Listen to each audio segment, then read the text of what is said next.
आइए जानते हैं आज के प्रमुख अंतर्राष्ट्रीय खबरों को। पहले एक नजर हेडलाइंस पर। अगर मेरी राज्यसभा सीट वापस चाहिए थी तो मारपीट के बाद चल रही अटकलों पर स्वाति मालीवाल का जवाब। राजा भैया के समर्थन से नहीं अपने दम पर जीतेगी बीजेपी। प्रतापगढ़ में जनसत्ता दल के अखिलेश के सपोर्ट में आने पर बोले केशव मौर्य। लालू के बॉडीगार्ड को लेकर छपरा में घूम रही थी रोहिणी। राबड़ी आवास पहुंची एसआईटी मगर एसपी का इनकार। डोंबिवली की केमिकल कंपनी में जोरदार धमाका, 4 लोगों की मौत। पोर्श कार का अस्थायी पंजीकरण होगा रद्द। नाबालिग आरोपी के पिता ड्राइवर से फिर पूछताछ कर रही पुलिस। अभी तो गर्मी की शुरुआत है, जानिए आईएमडी का क्या है नया अलर्ट। चीन की घेराबंदी से बचाव के लिए ताइवान ने तैनात की सुपरसैनिक मिसाइल। ईरान में 28 जून को होगा 14वां राष्ट्रपति चुनाव। 24 घंटे से एडमिट शाहरुख खान, अब कैसी है तबीयत, मैनेजर पूजा ने दिया हेल्थ अपडेट। और रिकी पॉन्टिंग ने भारतीय टीम के हेड कोच का प्रस्ताव क्यों ठुकराया, बीसीसीआई ने किया संपर्क। आम आदमी पार्टी की तरफ से राज्यसभा सीट खाली करवाने के सवाल पर स्वाति मालीवाल ने कहा, अगर मेरी राज्यसभा की सीट उन्हें वापस चाहिए थी, अगर वो प्यार से मांगते तो मैं जान दे देती। एमपी तो बहुत छोटी बात है।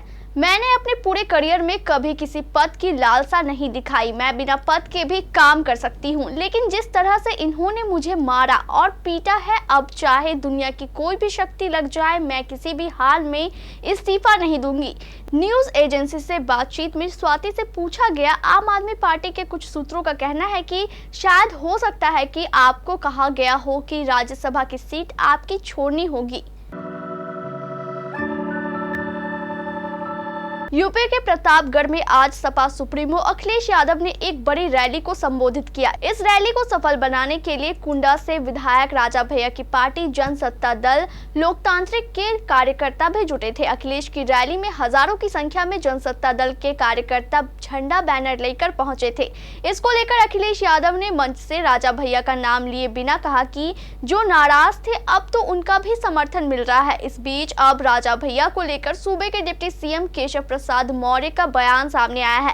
प्रयागराज में मीडिया से बात करते हुए केशव मौर्य ने 1-2 टूक कहा कि बीजेपी राजा भैया के समर्थन से नहीं बल्कि अपने संगठन और कार्यकर्ताओं के बल पर चुनाव जीतेगी। इतना ही नहीं, समाजवादी पार्टी पर निशाना साधते हुए मौर्य ने कहा, सपा में गुंडे, माफिया और अपराधी शामिल है।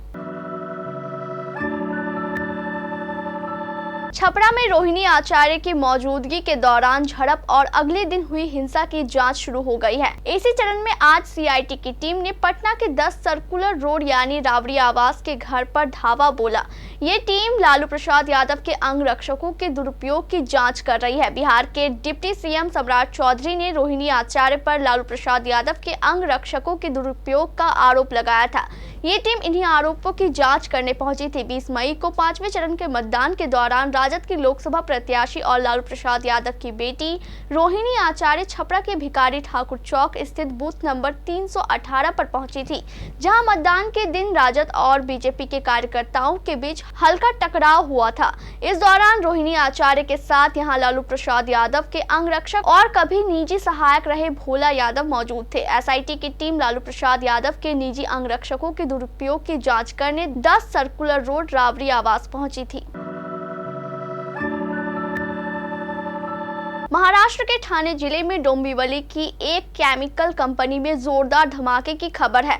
यह धमाका इतना जोरदार था कि इसकी गूंज 3 किलोमीटर दूर तक सुनी गई। इस धमाके में अभी तक 30 लोगों के घायल होने की जानकारी है, जबकि 4 लोगों की मौत हो चुकी है। ये जानकारी कल्याण के डीसीपी सचिन कुंजाल ने दी है। शुरुआती रिपोर्ट्स के मुताबिक यह धमाका अनुदान केमिकल कंपनी में गुरुवार दोपहर 1 बजे के आसपास हुआ था। धमाके के बाद फैक्ट्री के पार्किंग में खड़ी कई वाहन आग की चपेट में आ गई। घटनास्थल पर अफरा तफरी मच गई है। फायर ब्रिगेड के कर्मचारियों ने बड़ी मशक्कत कर आग पर काबू पाने की कोशिश की।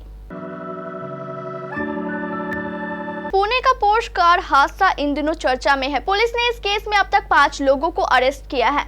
अब क्षेत्रीय परिवहन कार्यालय ने पोर्श कार के अस्थायी पंजीकरण को रद्द करने की प्रक्रिया शुरू कर दी है। समाचार एजेंसी के मुताबिक पोर्श कार को टेम्परेरी रजिस्ट्रेशन पर महाराष्ट्र भेजा गया था। मार्च के महीने में कार को बेंगलुरु के एक डीलर द्वारा इंपोर्ट किया गया था।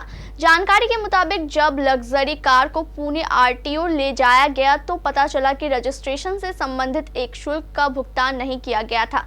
इतना ही नहीं, कागजी कार्रवाई पूरी करने के लिए कार के मालिक से पैसे देने के लिए भी कहा गया था। अधिकारियों ने कहा कि शुल्क का भुगतान नहीं किया गया था, इसीलिए वाहन का अस्थायी पंजीकरण पेंडिंग था।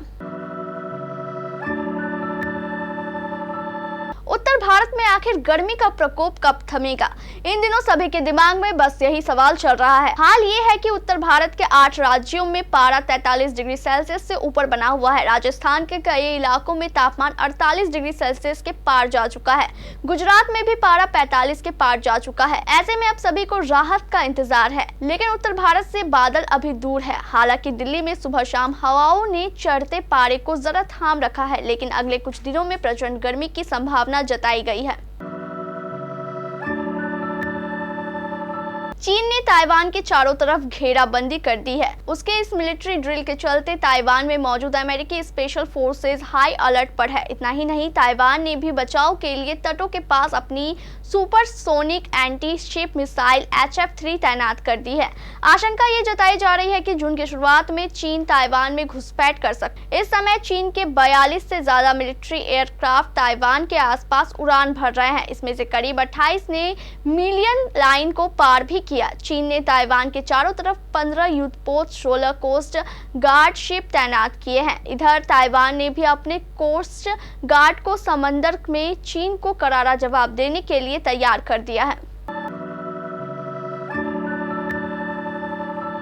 ईरान के राष्ट्रपति इब्राहिम रईसी की हेलीकॉप्टर हादसे में मौत के बाद ईरान सरकार राष्ट्रपति चुनाव का ऐलान कर चुकी है। देश का 14वां राष्ट्रपति चुनाव 28 जून को होगा। मीडिया रिपोर्ट्स के मुताबिक न्यायपालिका, सरकार और संसद के प्रमुखों की बैठक में राष्ट्रपति चुनाव की तारीख तय की गई है। प्रथम उपराष्ट्रपति मोहम्मद मोखबर को देश का कार्यवाहक राष्ट्रपति नियुक्त किया गया है।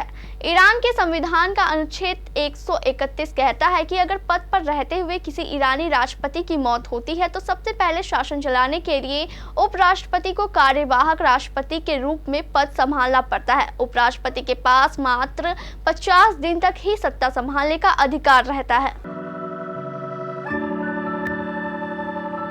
शाहरुख खान की तबीयत को लेकर नया अपडेट सामने आया है। किंग खान की मैनेजर ने पोस्ट शेयर कर लिखा है कि शाहरुख की तबीयत अब पहले से काफी हद तक बेहतर है। पूजा ने लिखा, मैं मिस्टर खान के सभी वेल विशर्स और फैंस से ये बात करना चाहती हूँ कि उनकी तबीयत पहले से अच्छी है। आप सभी के प्यार, प्रार्थनाएं और कंसर्न के लिए शुक्रिया। इसी के साथ पूजा ने हाथ जोड़ने वाली इमोजी भी बनाई है। ऑस्ट्रेलिया के पूर्व बल्लेबाज रिकी पॉन्टिंग ने खुलासा किया है कि उसे भारतीय टीम के मुख्य कोच के पद के लिए संपर्क किया गया था, लेकिन उन्होंने इस पेशकश को अस्वीकार कर दिया। पॉन्टिंग ने कहा कि यह अभी उनकी जीवन शैली में फिट नहीं बैठता। हाल में दिल्ली कैपिटल्स के मुख्य कोच के रूप में 7 सत्र पूरे करने वाले पॉन्टिंग इससे पहले ऑस्ट्रेलिया के अंतरिम T20 कोच रह चुके हैं। उन्होंने ये भी बताया कि भारतीय कोच के पद के लिए BCCI की ओर से कोई सुझाव आया था या नहीं। रिकी पॉन्टिंग ने ICC से कहा, IPL के दौरान कुछ आमने सामने की बातचीत हुई थी ताकि पता चल सके कि इस पद में मेरी दिलचस्पी है या नहीं। मैं राष्ट्रीय टीम का सीनियर कोच बनना पसंद करूंगा। मेरे जीवन में अनेक चीजें हैं और मैं घर पर कुछ समय बिताना चाहता हूं। हर कोई जानता है कि अगर आप भारतीय टीम के साथ काम करोगे तो आप IPL टीम में शामिल नहीं हो सकते। इसके अलावा राष्ट्रीय मुख्य कोच साल में 10 या 11 महीने की नौकरी है और मैं इसे करना चाहता हूं। यह अभी मेरी जीवन शैली और उन चीजों में फिट नहीं बैठता जिन्हें मैं वास्तव में करना पसंद करता हूं।